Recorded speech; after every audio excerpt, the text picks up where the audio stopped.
bringing you the latest news, game updates, insights, highlights, and everything Liberty Hockey.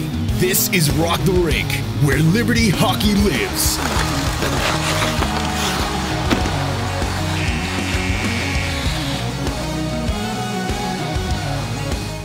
Welcome back to the Rock the Rink podcast. Welcome to our new studio. Yes. Yeah.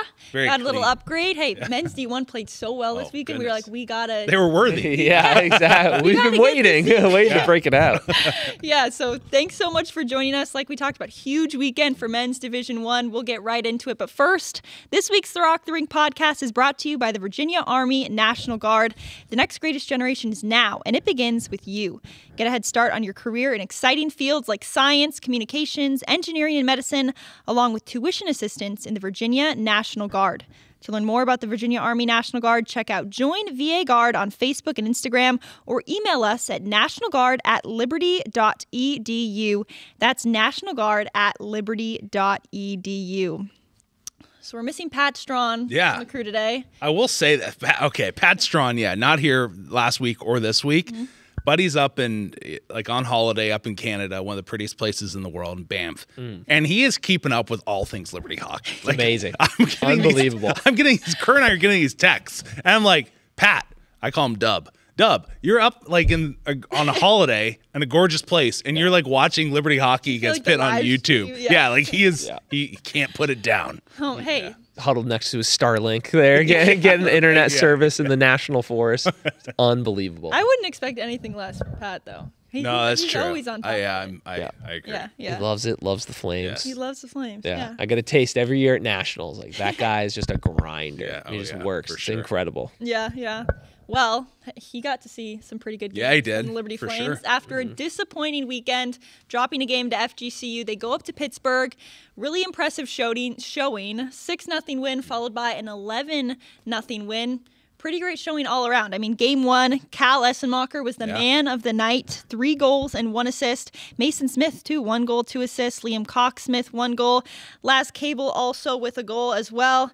In game 2, guys, there's a little bit too many stats for me to read out. No, that's a lot of guys, a lot of goals. Right. Jacob Calendike and Sam Feemster leading the pack with 2 goals apiece, and Michael DeBrito 1 goal and 3 assists. So distributing the puck well. Yeah, the team overall just looking like the group that we've been wanting to see for the first 2 weeks of Liberty Hockey. I mean, first impressions from, a goal-scoring fest out there. Well, first thing is I love the response. You go and you lose against FGCU, it could feel like the sky is falling, but it sounds like they had a bit of a closed-door meeting. They went about things the right way, and all of a sudden they come out and play 2 terrific games because Pitt's a good team. Yeah. That's first and foremost. It's not like you're playing Pitt of D2. You're playing a D1 Pitt team that's been to the national tournament a bunch here lately. So the fact that you, as a team, shut them out 2 nights in a row, the scoring margin is absolutely huge. You played some good hockey over the course of 2 days.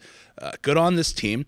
And it sounds like, just from what I've heard and watching a little bit, they played a much simpler and safer game with the puck in terms of getting it deep and using what their skill set is. That is, they're large and they're fast. Yeah. So chipping it by defensemen, using your frame and your speed to get there, and then being tough down low, that's excellent. And look at the scores. Don't turn away from it now. Rinse, repeat this weekend against Delaware. Absolutely. And we touched on it a bit last week of, 3-4 guys on Pitt last year, tons of points, right? More points than our points leader, Jacob Calendike. But it kind of seemed like they only had 1, maybe 2 good lines to get after. Yeah. And you could shut that down. Right. And then it's up to us to really put up points. So overall, that's a team victory. Being able to score so much in our offensive end. And then what I'm most excited about, not give up any goals against an offense that clearly could put up some points throughout a weekend series. Very, very happy and excited about that. Yeah, and defensively, it wasn't easy. You had to bring up Connor Deem from the D2 team, which, by the way, he was on the D3 team last season. So what a weekend for the guy. He's like, I just got up from D3, now I'm on D1. Right. So he goes up there, does a good job, and then your goaltending, you have Bernstein night 2, Couch night 1. So it's not like consistent, like the same group that goes out there week after week, but they know they needed to improve with decision making, with, just all around. And you saw them do that. So I think that that's huge for this team, especially now that you're just in that ACHA D1 play. You're done with your D2 opponents. Yeah. It's time to tighten it up. And it seems like the guys all got on the same page this past week, which is what we were really needing to see after those first 2 games. We were saying, too, against FGCU, that loss might have been the best thing that could happen to them all season long. And so far, the evidence proves, that's the case, right? They kind of were shook their head, said, what do we need to do to be the best that we can be? And then they came out and did it over the course of a weekend. So now it's just a matter of, the only thing that always worries me when you have a new team, a younger group of guys that are all coming together, is you saw that the work ethic and the game style worked for a weekend and you dominated. Don't get away from that. It's really easy to slip away and get back to just kind of like the one-on-one, showing off the hands and whatnot. Continue with the team game, because everybody likes to score. It doesn't matter how it goes in. And that's what you saw here this past weekend. It was just a really solid team game. When you, I don't know what line they are, okay? But the truth of the matter is the Essenmacher, Smith, DeMars line is your line 3 or 4, I would say, if you want to number them. The fact that you got that many points, that Cal dropped a Hattie, you had Mason Smith, who I've been saying he can score. I've been saying that for the last year and a half now. He puts up 3 points. DeMars has 3 apples. If you can get that kind of production out of whatever a bottom 6 line, you are going to win most nights. I don't know a night that you would lose, truthfully. That is huge. And especially if you go, and this is a long ways away, but if you can get to the national tournament and still get production like that out of your bottom 6, you're gonna be going to that championship game. No doubt about it. Yeah, and does it happen like that sometimes, Rhett, where a guy like Mason Smith, you've been saying you see the potential, you see that he can be a breakout player, and then he goes and has a weekend like that when he's playing beside those 2 guys. Yeah.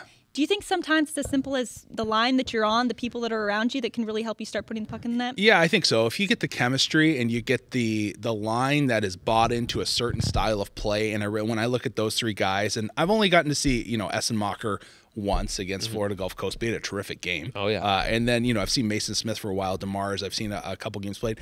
They're big bodies that skate pretty well. So if they can all buy into, let's chip pucks deep, go get them, and just make life miserable on the D pair that we're facing and the centermen, they're gonna dominate. They really should. And as simple as it can be, they should dominate other teams. They're very skilled and they're also very big. It's a great combination. It's a team that can move the puck. Yeah. Right. And all right, we're in our D zone, and now the puck is on the stick of a defenseman who can move the puck forward, get us out into the neutral zone with some speed, chip and chase, or get by one, make one miss. It's pretty incredible what we can do coast to coast here. Did you see, I didn't get to watch as much as of the Pittsburgh weekend as I wanted to, but did you notice that? Were they kind of instead of taking the puck all the way back in their zone, were they trying to move it north quicker? That's what I felt. Okay. And honestly, though, there were more minutes in our offensive zone, kind of into the neutral zone. We just kind of chew it up and get it out. But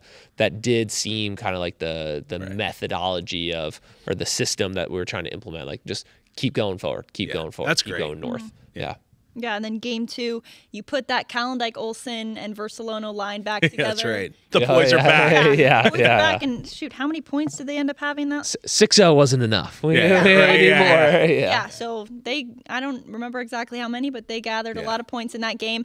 It's good to just, they've switched that line around a little bit ever since last February or so. It's good to see that group back together and putting up the numbers like they did, like we've seen them do in the past. Do you anticipate that happening again, this next weekend going forward?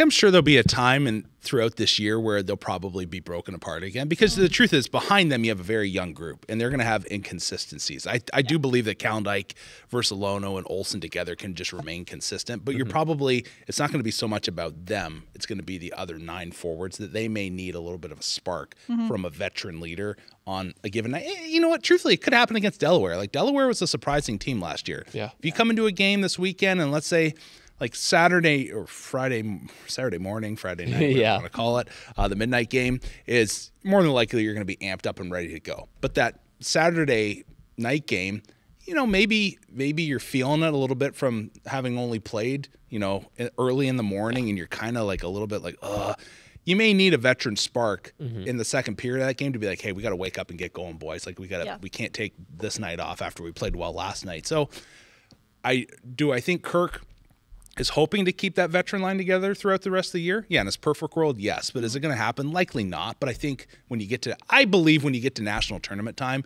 those guys will be aligned, and hopefully everybody else is kind of, you're not really a rookie at that point, right? You've had a year under your belt. You've played the first semester. You've had that Christmas break to kind of reflect on what you've done, and then there's a different mindset moving forward. And I think you'll see the big line stay intact through national championship play.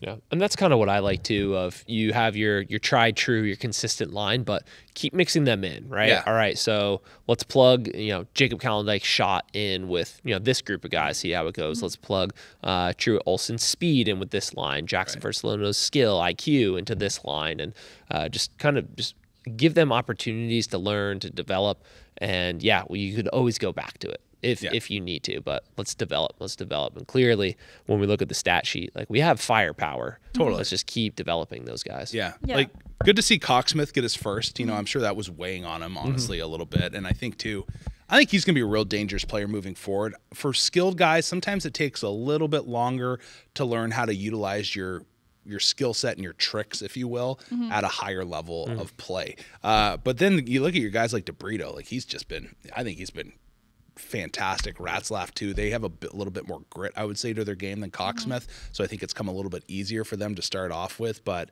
like all signs moving forward, I really like this team. It's going to be a lot of fun to watch. Yeah. So the next up for the men's D1 team, the Delaware Blue Hens Midnight Mayhem weekend. Classic little rivalry, Delaware and Liberty. I know it used to be a much bigger rivalry than it is now. Rhett, what's your best Delaware Liberty rivalry moment? Most heated game you've seen? Boy, I remember a couple games back at the LIC, they used to have their coach. Okay, so their coach, his name was M.F. Sherman. All right. And he was just this big old dude, played in the NHL, played with Gordie Howe. Oh, wow. Okay. Yeah, so he was an older guy, and they just took on his mentality. It was just like quiet killers. And they were built from the net out. They had S.J. Broat, who was, if you go back in my mind to think of top 5 ACHA goalies of all time, he's on that list. He may.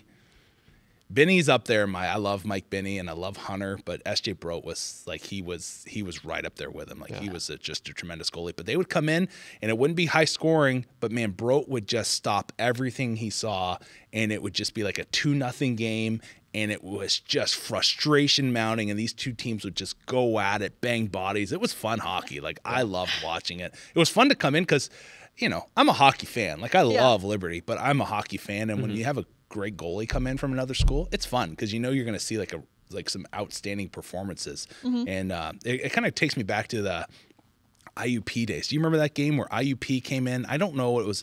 It was some night where, what was that goalie's name? I want to say it was Robbie Stock, but I feel like that may be wrong. Anyways, he saw. Pat was here. He know. Yeah, he would. Yeah, he saw 50 shots in regulation. Game went to overtime 0-0, and Liberty won it in OT. But it was just one of those games you remember. And a lot of those games happened against Delaware back in the day, like you said, 5 or 6 years ago, maybe even longer. That's a crazy thing.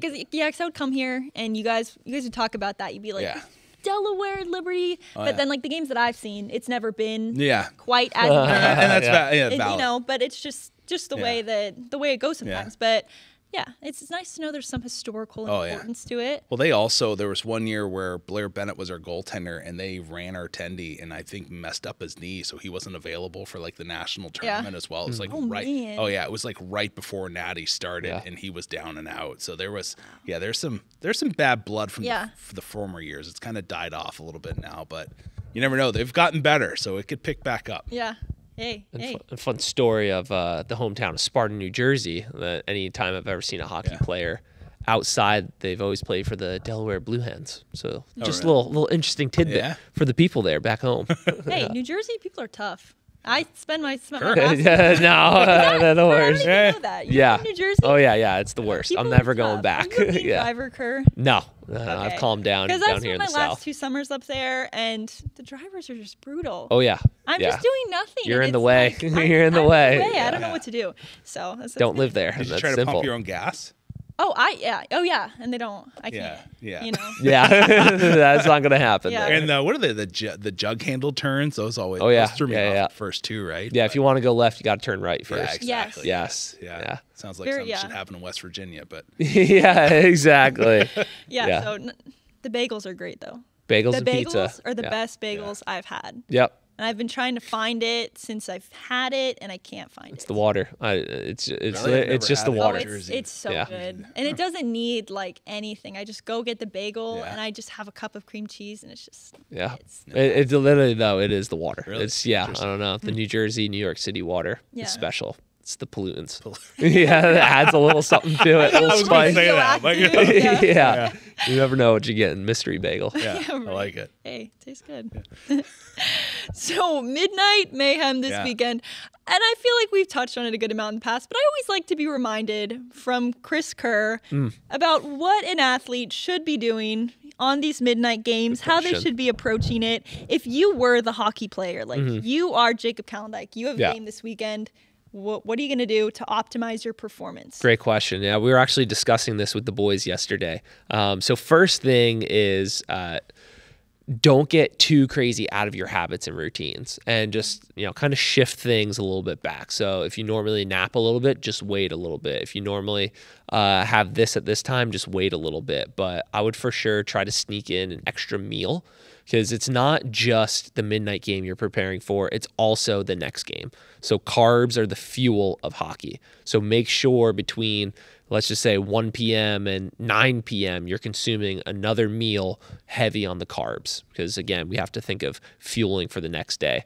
But I would go down for my nap and not set the alarm. Just let my body sleep as much as, obviously make sure you're not, you don't oversleep and miss the game, but get as much sleep as possible. And then from there, allow the adrenaline to kind of take you, but make sure you try to stay as calm as possible. So don't listen to your hype music. Don't have the hype thing on.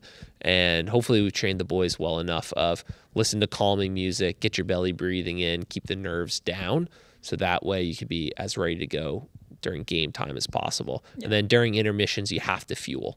You have to be consuming, because again, it's not just the midnight game. You're going to have the adrenaline. You'll be fine as a player. It's being ready for the second game, a couple hours later on Saturday.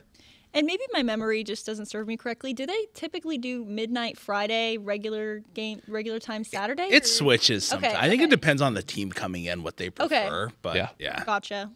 My memory is a lot of Friday midnight games, Saturday 7 o'clock or whatever. Yeah. It's gonna be a roaster this weekend. I was just thinking, like from a broadcasting standpoint, it's gonna. You don't be have busy football week. Saturday, do you? But I have a Tuesday. Oh yeah, midweek on the and then mountain. we have Forgot some, about and that. like I don't know what, since I've gotten like past my mid-30s, like those nights wreck me more than it just throws off the sleeping pattern. I won't be here to complain. Anyways, we're looking forward to a Nine busy kids will do weekend that to behind the you. scenes.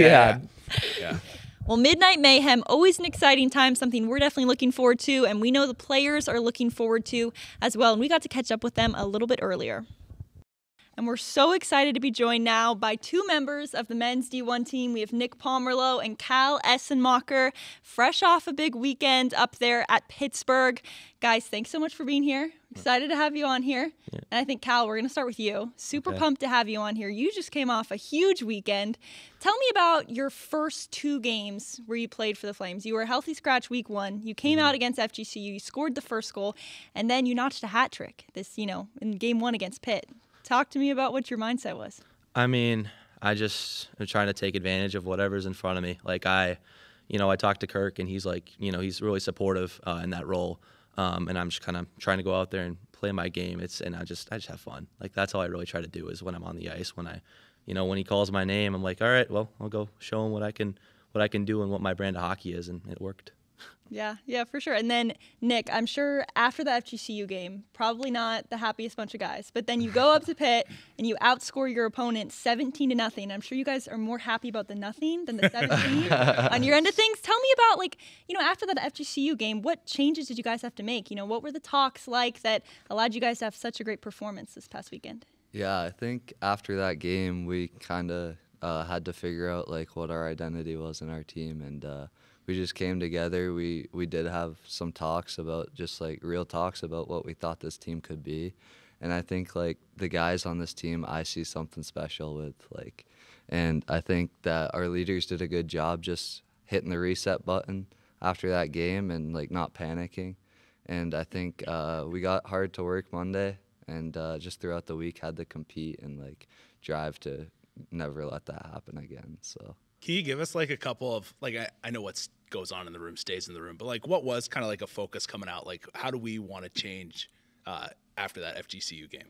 Yeah, we thought that we were just trying to do too much, honestly. So just keeping it simple and like playing with the speed that we have as a team. Like our speed's our biggest asset this year. We have a bunch of guys that could play the game fast and like the puck moves faster than we do, but we also move fast. So just getting it in and letting our forwards go do that work and getting it to Cal so he can score. Oh. Cal, talk to me, game one, healthy scratch. Obviously, nobody wants to be a healthy scratch, right? What was the mindset? Like, be honest with us. Going into game two, is it like, I'm going to make sure this never happens again? Because you're on quite the roll right now. I mean, like, I don't really think anyone ever loves being in the stands. Yeah. And at the same time, though, like, watching the guys, like, win 7-1, like, the first game, like, against UNC, it was like, wow, like, this team, like, they were on, and, I get a chance to get in there. Like, I'm not, like, I'm not going to go in there thinking, well, I'm scratched, I need to do this. Like, it's just, whenever something is ahead of you, like, I'm like, you just need to take advantage of it. And, like, the first game, I thought I had a lot of, like, people, like, my line. I thought they just helped me a lot. So it was good to get in there and experience in that game. You've done well in the PK so far. Is that something from junior hockey that you bring into the collegiate game where you're a killer back in juniors? I did a bunch of PK in Mary. Yeah, I did a bunch of it. Yeah, I'd say.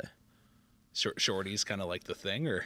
I honestly, like, I don't think I've had a shorty in juniors. Okay. I mean, I'd like to get one with Liberty here soon, but no, I like PKing.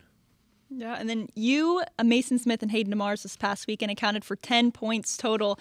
What's the chemistry like between you three? Did you feel like you really got something going with that pairing? Yeah, no, I really love their play styles. Like, we're just a put the puck in deep and grind kind of line, and like, we all like accounted for those. It wasn't just one person. Like all of those goals, it was one person was like down low, someone would be in the slot. We just found each other. Like, we were on the D. Like, we were constantly hounding the puck. I feel like that's our play style, and it worked. Mm-hmm. Now, Nick, that's mine. Oh, yeah.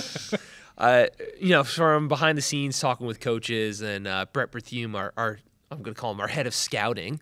You wanted to come to Liberty, and you kind of eventually wound up here. Just talk about your background and story for people that might not know it. Of what led you here to the Flames, and kind of your thoughts with junior coming to Liberty and all that. Right?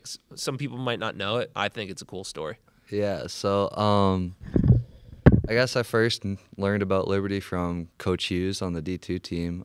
He was in contact with my father, who coached junior, and like just looking for guys. So that's how I found out about it. And then I had Jackson Versalona living with me when he played up in Maine, and he committed here during that time. So it was always on my radar, like from a young age. And through juniors, I got offers from like a few D3 schools, went and visited, but I visited here and like it felt like home right away, and this is where I knew I wanted to be. And it was just all about like the timing coming in. And so I came here for a couple of the prospect camps during the summer, and my last year of junior, before coming here, I had another year of junior or deciding to come to school. And I wasn't guaranteed anything coming in. I was told I could try and walk on. And so that's what I decided to do, come here, try and give it my best and walk on. And, I mean, I was fine. Like, this is where I wanted to be for school, so I was fine with whatever happened coming here. I was content. And I ended up being on the D2 team for the first couple weeks there. And then due to injury and, like, I think someone had to get surgery, so I got called up against the Minot games the first weekend here. Oh, perfect. Welcome to the show. My first game was a midnight game, and just throughout that time, just giving coaches all I had and just working hard, trying to maintain a spot on the team, and that's what ended up happening. And so got called up, and then ever since then been on the D1 team there. So Atta boy. And then doing a little Googling from, how do you pronounce it? Lewiston? Okay. Yeah. Did not know it was the booming metropolis of Lewiston, 37,000 people, and it's the second largest city in the state of Maine. Yeah. So talk about growing up there, and any fun trips down to Sebago Lake ever? Yeah, okay. Growing up there, I mean, it is like one of the bigger cities in Maine. It's so hard to believe. 37,000. Okay, sorry. But it's also such like a tight-knit community. It feels like a small city and town. And everyone kind of knows everyone there. It's a great hockey community too. Growing up, like we had the Q team, the Maniacs there. So I remember at a young age, really young. I mean, I would go watch games there, and it would be like David Perron, who's now on the Red Wings, I believe, and he's with Ottawa now. Ottawa, he did dish to Ottawa, yeah. But and then I remember hearing about Crosby and Marchand coming to play there against them. But yeah, good hockey community. My dad grew up there as well. We're in the same house that he actually lived in as a kid. Oh, that's awesome. Cool. So that's cool, and it was kind of unique growing up in the same houses that he did. And then down to Sebago Lake. Some of my buddies have a campsite there, so for like July 4th, we would head out there, and pretty cool. Big lake. Yeah. And we would go tubing, water skiing, wakeboarding. Love it. Is that the town that has like an LL Bean store? Freeport, Maine. That's has the LL Bean store there. How far away is right that? around from Lewiston, it's about 40 minutes or so. I was there a couple south. summers ago with my family. We took a trip up to Maine, and we're like all around. I think I went to Lewiston and did a bunch of like lighthouses in the area. It was fun. Yeah. Is it on the coast? Lewiston's in central Maine, Central, so okay. yeah. It's not too far. There though. ain't It's not gonna too be far. many. No, we were kind of dipping in and out. Yeah, You not over here too with your far. Google map on. Yeah. That's good. I like the quick facts. They have good lobster there still? Yeah, good lobster in Maine. I'm not a seafood guy though, so I don't actually eat lobster. Okay. What is But it, my lobster family rolls? does. Is that the big Yeah. thing? Lobster rolls. I've been to Maine multiple times just for that. Oh, all right. Wow. Good. Okay. Yeah. That's the Maine Nordiques, right? Is that where Versailles Yeah. played? Yeah. Hey, if and- your dad ever comes across swag, I will take Maine Nordique swag. Okay. Anything Nordiques. Yeah. Oh yeah, that's the way to go. We'll have to get you something. Absolutely. Hey, talk to me about last year to this year, because I'll be 100%. I'm an opinion hockey guy. I've been doing Liberty hockey for 16 years now. Isn't that crazy? Crazy. Yeah. And like last year, there's times where I was like, "Oh, Nick, like, what are you doing?" But this year, like, head up. You're viewing the ice. It feels like the game, in my opinion, has slowed down for you. Do you feel the same?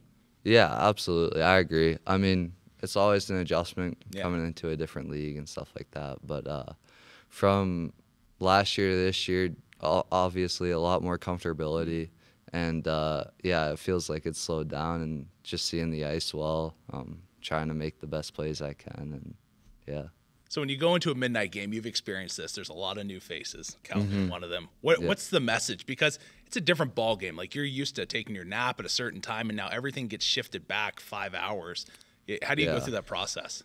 I guess for me, I would say the biggest thing is just like staying consistent, but you have to push it back that time. So have your same routine, but move it like 4 or 5 hours, whatever that difference is there.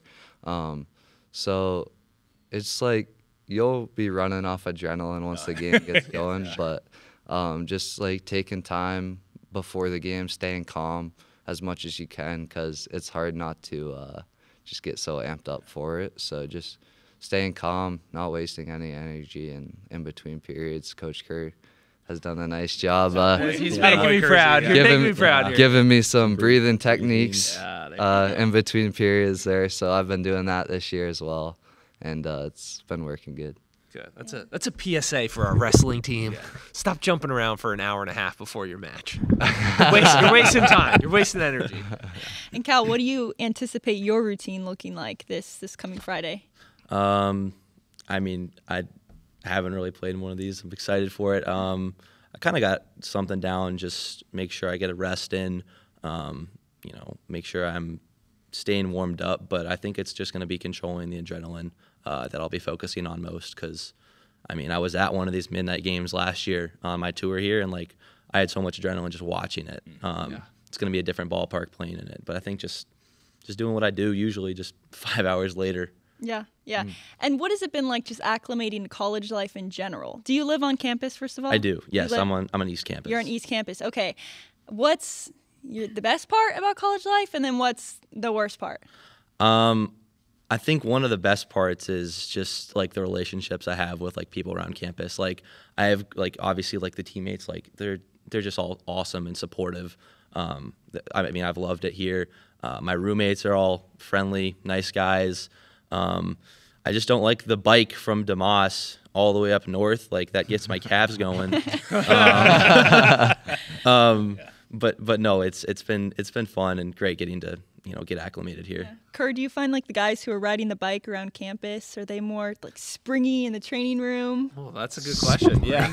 I was just about to ask if you were going to come in, Cal, already planning for a bike, or you saw Captain Feemster wheeling around. You're like, okay, that's what I need to do. Well, I see all the guys on scooters, and I'm, like, kind of jealous because I'm still wheeling on my bike. But it's good for you. Yeah. Just call them pansies and move on. There was a women's player, Emily John, who lived off campus. This was years ago, and she just was like, I'm just going to bike everywhere. So she would bike to and from school, and this is when we were monitoring heart rates, and her max heart rate for her age should have been like 190 to 200, something like that.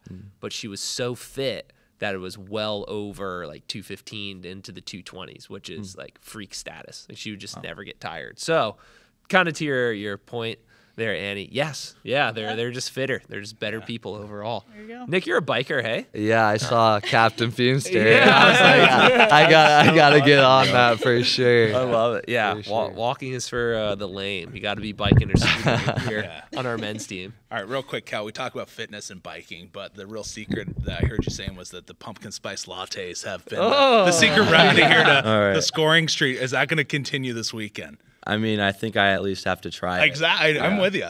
I mean, Kerr's been, really good about health, and he's like, get some caffeine for energy before games. I've had something like that. I'll probably go back to some Starbucks or something this weekend, I think. I love it. That's a couple of weeks ago, Rhett and Annie. I can't remember if I shared this last week. We were talking about, like, pregame routines and things like that, and I was calling on some of the upperclassmen because we have so many new guys. Hey, share your routines, or what you did year one into how it shifted now. And then I made fun of Jacob Calendike because as a freshman, he's like, Kerr, I only score when I eat a steak at Shakers before the game. And like, that's stupid superstition, whatever. And so I'm chirping him. Here we are 4 years later. And then I get done making my whole speech, and someone's like, he still eats a steak at Shakers before every single game. Oh, yeah. You're going to have to get an NIL deal for him. Yeah. Probably a booth named after him. Yeah, exactly. Yeah. Oh, all right. Must be a game, guys. Here comes Calendike in the group. Yeah, keep downing the pumpkin spice lattes. You'll be sponsored before you know it. So heading into this weekend, guys, you came off a really great showing up at Pitt. What's the talk before Delaware? What's the mindset? What are the areas of focus before you go up and you hope to sweep another ACHA D1 team? I would just say play the same game and keep it simple. We did a really good job of like chipping pucks off glass and getting it deep against Pittsburgh. That was one of our key focuses. I think just playing simple and having fun. Yeah, I'd say our main focus yesterday at practice was D-zone. I think that's still a place where we can tighten up and just focus on our positioning, focus on not running around as much because we did let up. Like, our goalies had to make some big saves during the game as well. Like, we gave up a few odd man rushes and breakaways there, but I think just tightening up our structure in the D-zone is going to help this week, and that's kind of our big focus. And talk about that, where like it just is what it is. Hunter Verostic was incredible for us for all these years. It's very well known. And then he moves on to, you know, his pro career, and then you're like, oh, what's going to happen? But you had both Conrad and Nick pitch shutouts. Like, just talk about their work ethic and overall just like how they performed this weekend. Yeah, absolutely. I mean, those guys are one of the hardest working guys on our team. I mean, they both compete in practice. Like, I think right now, like, they're 1A, 1B. Like, I don't think we have a 1 and 2 right now. They're competing, and I think that's good. Yeah. It's good. It's going to make them both better, and I think that we feel comfortable with both of them behind us. So they both give us a calming presence and allow us to play the game that we want to play. And obviously Hunter was a stud in that. And I think we got that in these two guys as well. It's just different style of play, but I think that they're going to fit the role there. Yeah, so. And I agree on the work ethic. That's what I see as a coach too. Just dialed in, very focused, doing what they need to do to take care of their bodies. Absolutely. That's always what I preach of, like, everyone has their one little 2 things that you have to do to make yourself the best player, to make our to give us the best team. And those guys are dialed in. It's really fun and really exciting to see. I'm glad as, you know, the player's perspective, you guys see that as well.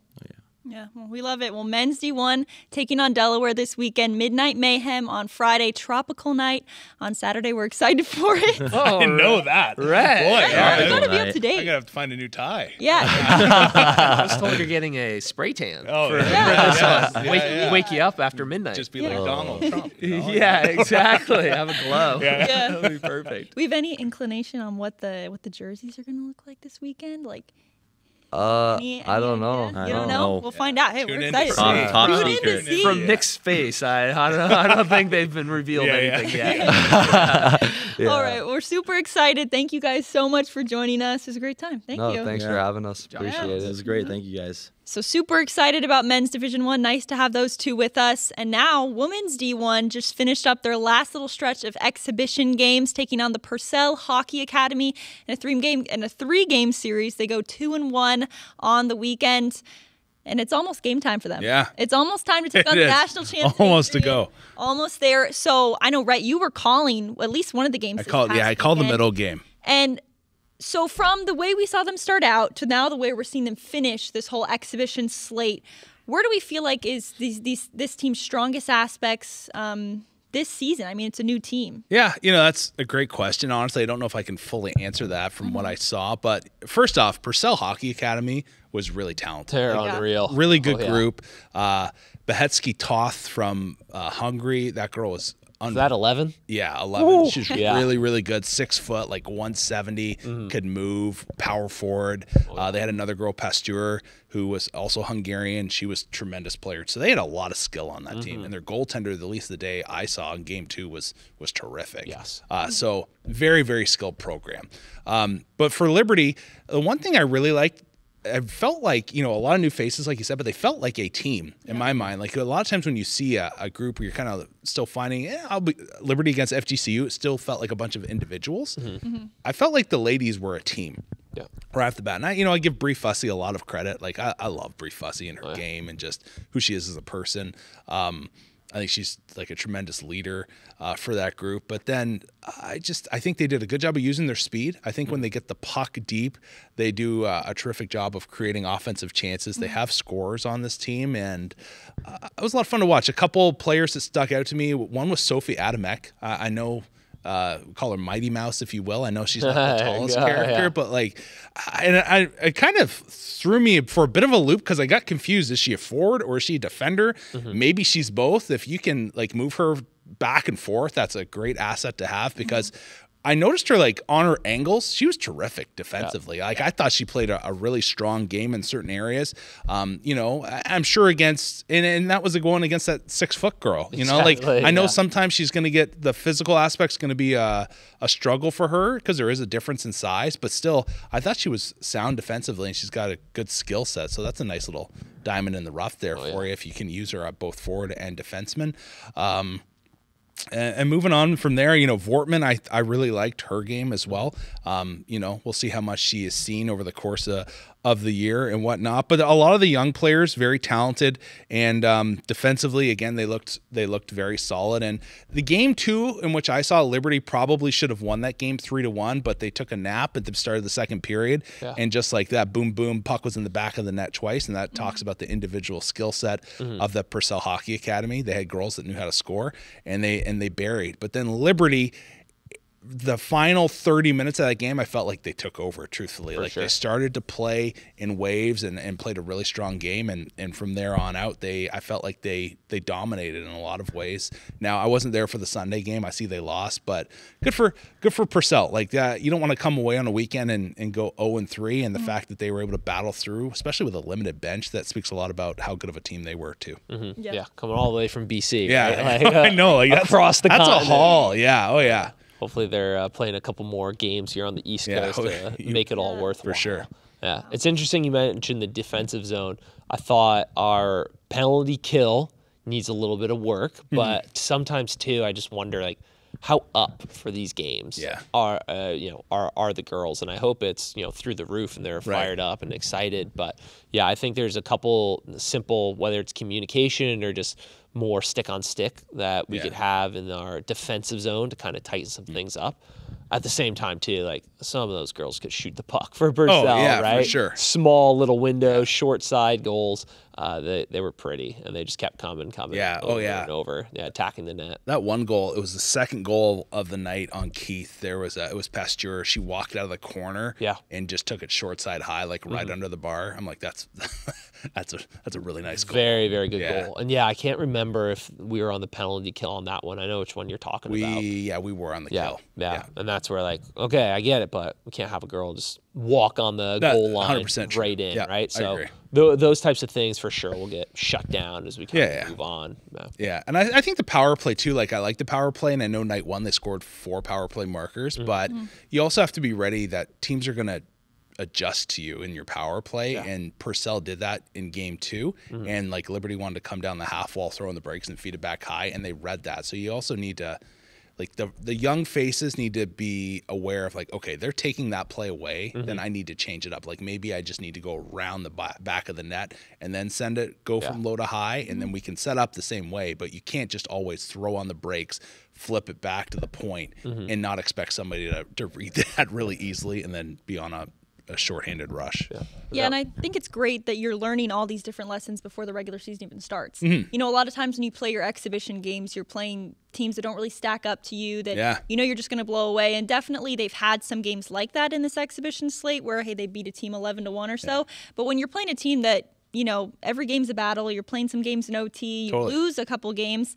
I just think it only benefits you now. I mean, week 1, you're taking on the former national champs. You want to be at your best when that comes around.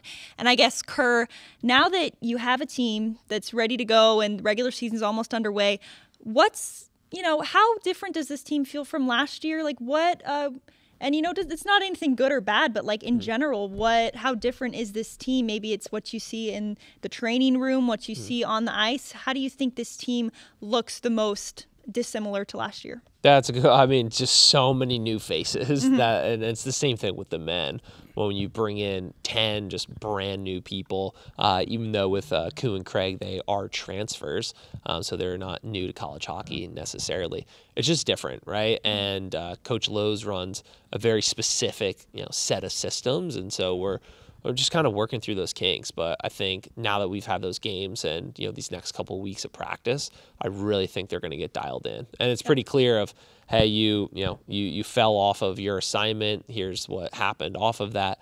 But all in all, it's just a fun team. Like having that new young energy kind of injected, it really brings me back to 2022. Such a large class, 21-22, such a large class coming in, and that was another phenomenal season for us. So those are kind of some of the expectations I have. Once you really get rolling, your veterans are going to be so solid and steady. The girls, Rhett mentioned at the top here, and then you inject all that new young energy, girls who are hungry for winning.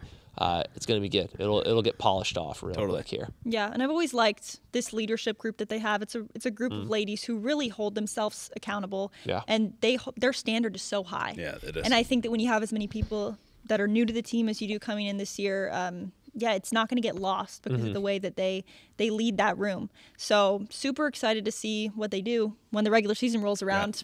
Going to be a pretty interesting opening series heading up to Adrian. So that's what the women's D1 Flames are up to. Men's D2 Flames, they're going to be back in action this next weekend, heading up to Wisconsin for the Concordia Showcase. They're going to take on Concordia, Wisconsin, St. Thomas, and the current defending national champions in Indiana. So, hey, you just finished playing FGCU. Now you're going to take on the former national champions. Why not? You're rolling, go for it. Exactly. And all three of these teams made it to nationals last season.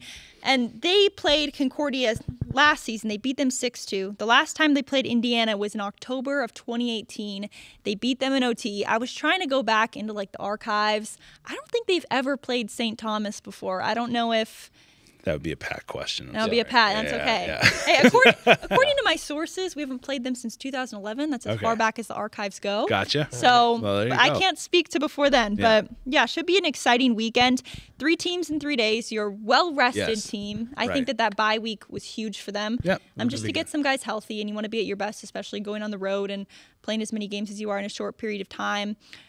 How can you build off of what you just did against FGCU? How can you take that and just run with it? Yeah, I think from just looking at the scores, game 1 was 4-2. That's what you want. Game 2, 6-5. You want to be able to lock it down better defensively. That would be the key in my mind. So obviously you can score. That's a check mark. Yeah. That's great. Now you just got to keep it out of your net. So that would be my big focus. I think what Florida Gulf the whole weekend there did was establish belief, right? Okay, our coaches are telling us to do this. If we execute that at the highest level, look at the result there. Getting to talk with Kaner and Mac, and then running into some guys in the hallway. Hey, how's it going this year, this season, whatever, and just they really, really believe in those systems that they're running, right? They forward line after forward line, D pairing after D pairing. Everyone's just bought into it. And I think now that they have that belief, just keep polishing it. And it should be a good weekend. And yes, they're playing 3 games, but come game 3, the other team played 3 games as well. It's going to be their 3rd game. So I'm not too worried on the conditioning or fatigue side of things. Yeah, and that's a huge thing, buy-in. I feel like you talk about it a lot, and I feel like a team will always say, we're bought in, but you can tell when a team actually believes that, and they really are 100% bought in. And I think that even just talking with those 2 last week, you could just hear it out of them, how much belief they have in that team. And then, those wins against Florida Gulf Coast only made that belief stronger. So, hey, we'll see what happens. Should be a really exciting weekend. They have games Friday, Saturday, Sunday against 3 pretty good programs. So, for sure. Yeah, that's what's going on with the men's D2 Flames. And then before we get going, women's D2 about to open their season against Delaware, a pretty heated rivalry for them. DVCHC conference rival. So they're looking to kick off a campaign. They're looking to make the national tournament for the 2nd year in a row. You talk about belief. I mean, that's a group where they had, I think, the most belief they've ever had coming off of last year's season. For sure. They beat Delaware in the national tournament last season. None of them made it out of pool play, but hey, you beat that team in a high intensity environment like that. I think that they must be pretty pumped to open their season against a team like that. A team too, I think, that has depth, and then they also have a year experience with a large amount of these ladies coming back. So expect women's D2 to take a step forward this year. Yeah, depth, talent, and I'm hearing so much about them just around the rink. There's a pretty solid buzz.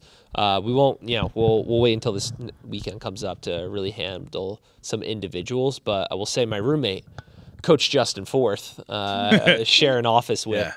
He's out there on the ice with the ladies, along with Coach Leone and Coach Turner, and probably Sarah Piglia as well. Sorry, Kev, I haven't seen you out there, so that's my bad if you're still around. But it's very exciting, and I think awesome. Coach Forth is bringing all of his winning experience with our D1 ladies down to our D2 ladies, and they are going to be something. Just heads up there. Yeah, we're going to have a lot to talk about with this team. We can't wait. So they're kicking off their action this weekend. Hey, men's D3, the last one that we're just waiting for them to get underway. Yeah. And then we'll have everybody going, and we can't wait for it. It's going to be pretty exciting. But hey, Midnight Mayhem this weekend. Yep. Don't miss it. Men's D2 gone, women's D1, one more rest week, and women's D2 playing at home opener. If you want to see the excitement in person, come out and support your Lady Flames. We can't wait for it. Thanks so much for watching the Rock the Rink podcast. We'll see you next time.